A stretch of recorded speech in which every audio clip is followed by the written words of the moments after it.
Hola, este es mi video para presentar mi solución al problema Dividing the Numbers. Este problema dice que a Petya le dan un número n y tiene que dividir desde el 1 hasta n ese conjunto de numeritos en dos conjuntos, de tal manera que esos conjuntos, la suma de un conjunto y la suma de otro conjunto, esa resta entre esas dos sumas, nos dé el número menor posible. De output, pues simplemente te dan la n. Ahora aquí les puedo mostrar que aquí está mi solución. Este es el problema B y aquí está. Entonces, para resolverlo, pues básicamente tienes que darte cuenta que son cuatro casos. El primer caso va a ser cuando son pares y el otro caso va a ser cuando son impares. Y en el caso de los pares va a haber dos casos. Primero vámonos con esos dos casos de los pares. Eh, Lo pensé fijándome en la lógica de la suma de Gauss. Eh, Esta suma indica que puedes sumar tú el primer número más el último número y luego el segundo número más el penúltimo número y esta suma te va a dar lo mismo.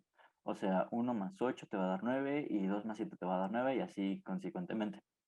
Entonces, esto se cumple bien cuando tienes que, si es un número par, pero aparte también es un múltiplo de 4. ¿Por qué? Porque debes de generar, pues, pares. O sea, puedes generar el 1 y el 8 y luego acá el 2 y el 7, pero si tienes otro par, entonces también tiene que haber acá un par y luego acá un par. Entonces, por eso debe de ser un múltiplo de 4.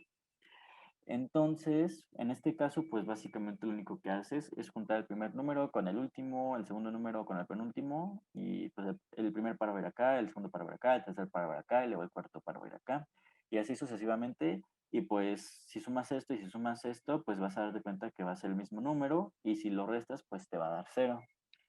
Ahora vamos con el siguiente caso de los pares.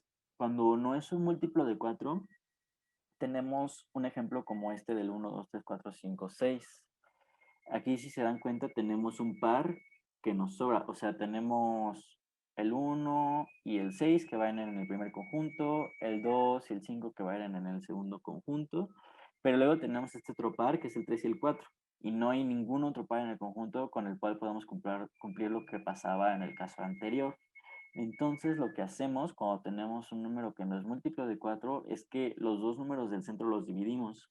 Uno se va a un conjunto y el otro se va a ir al otro conjunto. Y entonces, pues siempre vamos a tener que la resta entre estos dos numeritos del centro, pues va a ser uno porque son números consecuentes. Entonces, este sería el otro caso. Cuando llegas al centro, pues simplemente echas un número para un conjunto y el otro número para otro conjunto. Y pues esto lo podemos ver aquí en esta línea 23 en el que pues solamente estamos añadiendo pues en el que nos quedamos, ¿no? En este caso solamente estoy añadiendo el 3 al primer conjunto. Luego, para continuar ahora con el caso de los no pares, o sea, pues sí, de los impares, aquí también tenemos dos casos. El primero es cuando solamente nos falta un 1, o sea, si le sumamos a nuestro número 1 y nos da un múltiplo de 4, eso significa que tenemos un caso. En este caso lo podemos ver, por ejemplo, con el 7. Si le sumas un 1 al 7, entonces te va a dar 8 y va a ser un número de 4. Entonces, en estos casos se cumple una propiedad muy interesante, que es que si hay una manera en la que nos dé la resta, nos dé cero. Entonces, el truco aquí es que haces lo mismo, juntas el primer número con el último y así sucesivamente, pero en este caso no llegas hasta la mitad de los números, sino que debes de parar a un cuarto,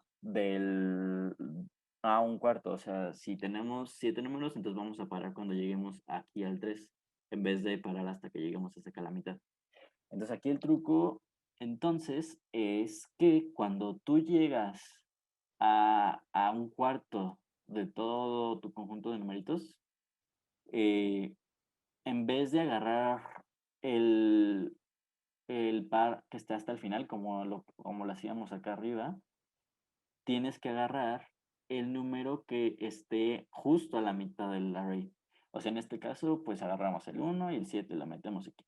Pero luego llegamos a este punto que es a un cuarto del array y en vez de meter el 2 y el 6 acá en este array, lo que hacemos es que agarramos el 2, lo metemos, pero en vez de agarrar el 6, metemos el número que está a la mitad, que es el 4. Y si podemos ver, aquí se cumple que 1 más 7 son 8, 2 más 4 son 6, 6 más 8 son 14, 3 más 5 son 8, 8 más 6 son 14. Entonces esta resta entre esta suma y esta suma nos va a dar 0. Entonces aquí el truco es ese, que cuando llegas a un cuarto del array, agarras tu numerito y agarras el número que está justo a la mitad. Luego, lo que se debe de hacer en el siguiente caso, que si le sumas 1 a tu n y no es un múltiplo de 4, lo que se debe de hacer es lo siguiente. En vez de empezar en el primer 1, simplemente te mueves, te vas al 2. Entonces, de esta manera, pues básicamente estás dejando este 1 siempre hasta el final y este va a ser el 1 que te está sobrando. O sea, si mochamos el 1, entonces podemos ver que se cumple otra vez esta propiedad de la suma de Gauss, de que sumas el primero con el último y así.